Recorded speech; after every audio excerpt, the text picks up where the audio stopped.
Hello, I'm Beena Agarwal. I'm a professor of development economics and environment at the University of Manchester. I've been there since 2012. And prior to that, I was a professor and director of the Institute of Economic Growth at the University of Delhi. I work on a range of topics relating to agriculture and the rural economy, on issues of agrarian change, on issues of property rights and land rights, also on environmental governance and poverty and inequality. And I cover these topics especially from a political economy and a gender perspective. I work across disciplines. I've been trained as an economist and my thesis was in agricultural economics, but I work across disciplines. If you're doing agriculture, you need to know something about agronomy. If you're working on property and land, you need to know something about inheritance laws. And also you need to know something about other social sciences other than economics. So I work across various disciplines, which I find quite enriching. In 2017, I was privileged to get the Louis Melasses International Scientific Prize for an outstanding career in agricultural development. And I thank the foundation for selecting me.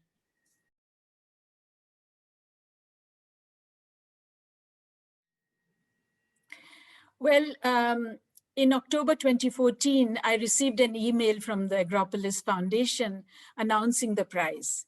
And then again in 2016. So this time I decided to apply. I was also encouraged to do so by a French colleague, Dr. Bruno Dorin, who was then working for CIRAD. I already had a connection with the Agropolis Foundation since Dr. Dorin had invited me to visit France in June of 2013 to give some talks and also to explore research collaboration. I'd been working on group farming in India for some years, and France, of course, has a long tradition of group farming.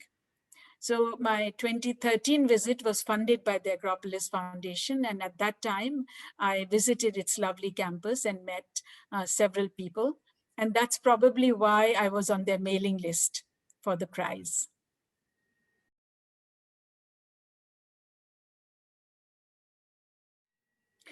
Well, initially I was quite hesitant because although I had received many prizes, I'd never applied for one.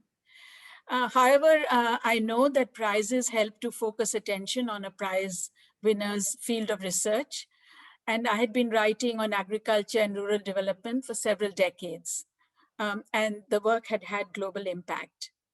But agriculture is no longer a popular field of research among development economists.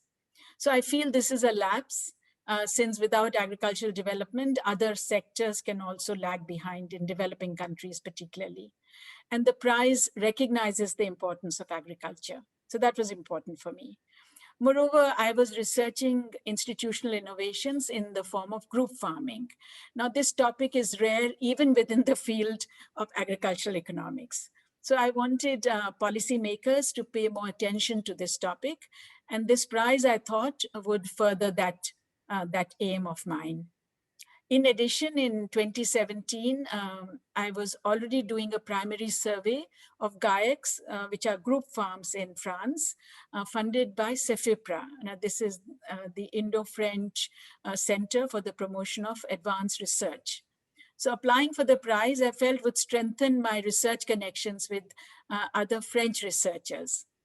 So as you can see, I had several motivations to apply, the most important being, of course, to call attention to my current research, but additionally, in order to deepen my connection with French academe, and the fact that the prize was for an entire career in agricultural development, rather than for a single piece of work. So I found that also quite attractive.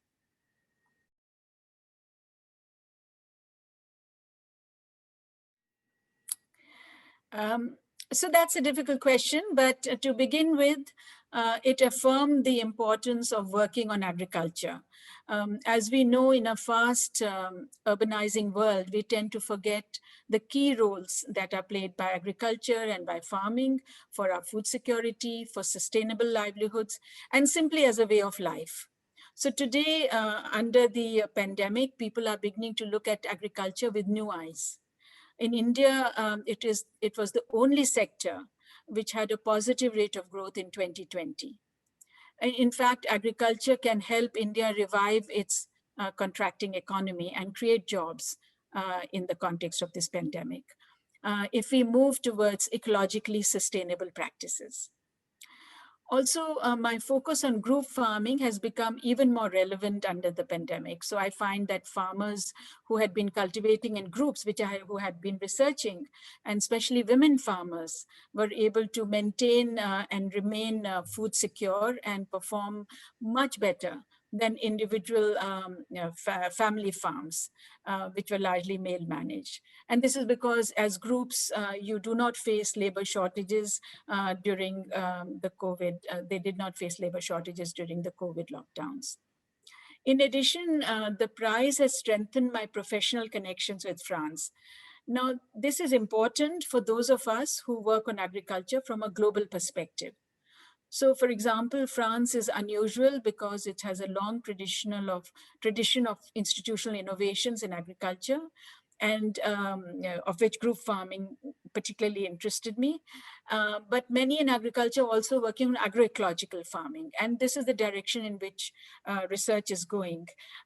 So normally you find that researchers from the global north study developing countries. So I'm doing the reverse in a manner of speaking. Um, I might add that 2016-17 was a good year for me. I received 3 honors, 2 of which were from France. One was the prize from the Agropolis Foundation, and the other was from the French government, who conferred on me Officer of the Order of Agricultural Merit. And third prize was from Europe in 2017. This was the International Paulsen Prize. So together, these prizes provide enormous encouragement to those of us working on agrarian issues.